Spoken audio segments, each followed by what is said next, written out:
안녕하세요. 안녕하세요. 네, 만나서 반갑습니다. 여러분들과 식품위생학을 같이 공부해 나갈 김지연입니다. 자, 여러분들 이제 2017년 위생사 대비하기 위해서 모이셨는데요. 여러분들 기본적으로 위생사 어떤 과목을 시험을 보는지 몇 문항인지 이 정도는 알고 계시죠? 그래서 1교시 환경위생학이라든지 법규, 곤충 이거 합쳐서 105문제죠. 그리고 그 다음에 2교시 이제 식품위생학하고 공중보건 합쳐서 75문제, 그래서 총 180문제입니다, 필기는.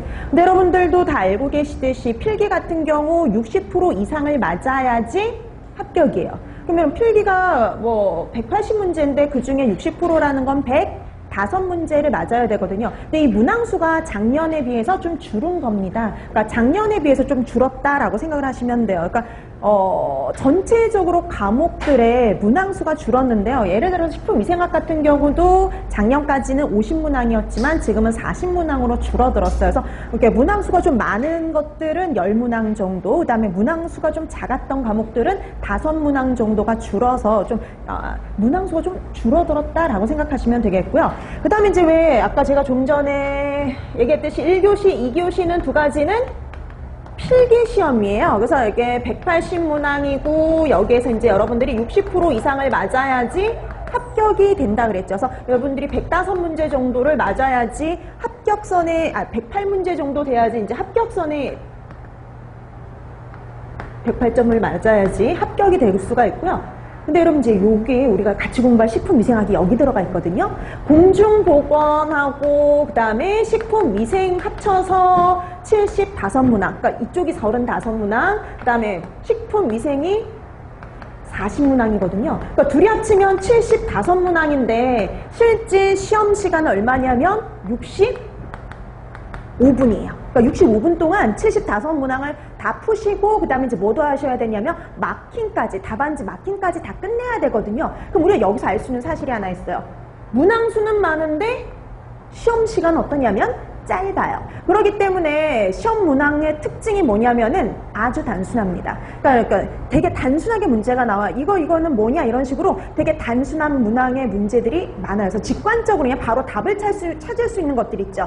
그런 문항들이 대다수. 그 다음에 좀 지문이 길어지는 것들 있죠. 옳은 것을 찾아라, 옳지 않은 것을 찾아라 라는 유형처럼 이렇게 좀 지문이 길어지는 문항은 좀 드물다라고 생각하시면 돼요. 그래서 식품위생에 나와 있는 다른 문항들도 거의 다른 다른 과목들의 문항도 마찬가지지만 위생사의 문제 문항들은 되게 단순하다라고 생각하시면 돼요. 아주 단순하게 문제가 출제가 됩니다. 그래서 뭔가 되게 꼬아내거나 막 어렵게 내는 것보다는 아주 단순하게 그냥 이걸 알고 있는지 질문하는 것들이 가장 많고 대다수를 차지한다라고 생각하시면 돼요.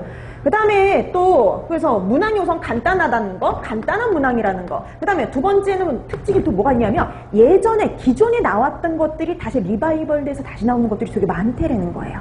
그래서 70~80% 정도는 예전에 나왔던 게요 그대로 또 나와요. 그러니까 예전에 나왔던 문항들을 다시 한번 보는 것도 되게 도움이 될 수가 있어요. 그래서 문제가 간단하고 70~80%는 예전에 나왔던 것이 다시 나온다라고 생각을 하시면 돼요. 그 다음에 세 번째 식품위생이라는 과목은요 이해 같은 것보다는 더 중요한 게 바로 뭐냐면 암기예요.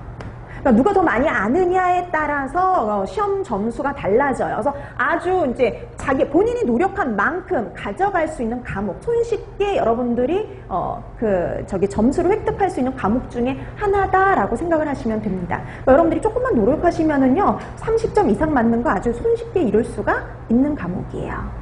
자, 그러면 근데 나는 되게 그냥 이게 뭐냐면 이제 40문항인데 전체적으로 합쳐서 총점이 108점 이상이 돼야 되는 거 그것도 하나 있어야 되지만 플러스 각 과목이요.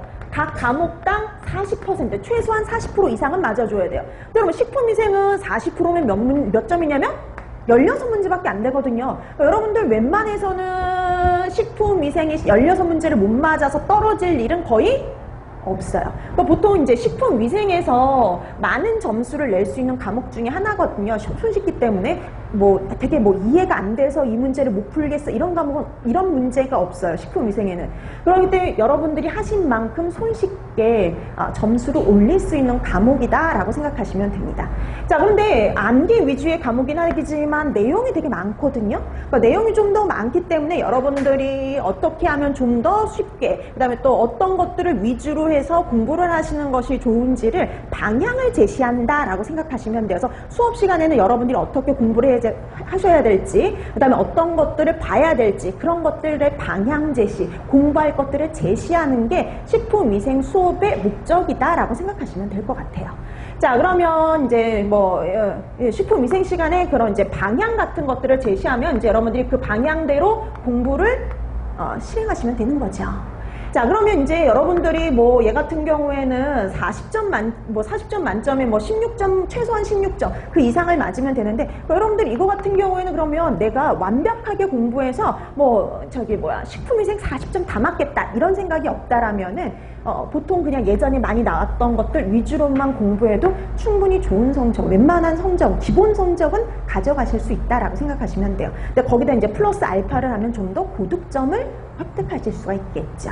자, 이렇게 해서 여러분들의 식품위생의 문제는 이런 식으로 진행이 된다라고 생각하시면 될 것 같아요.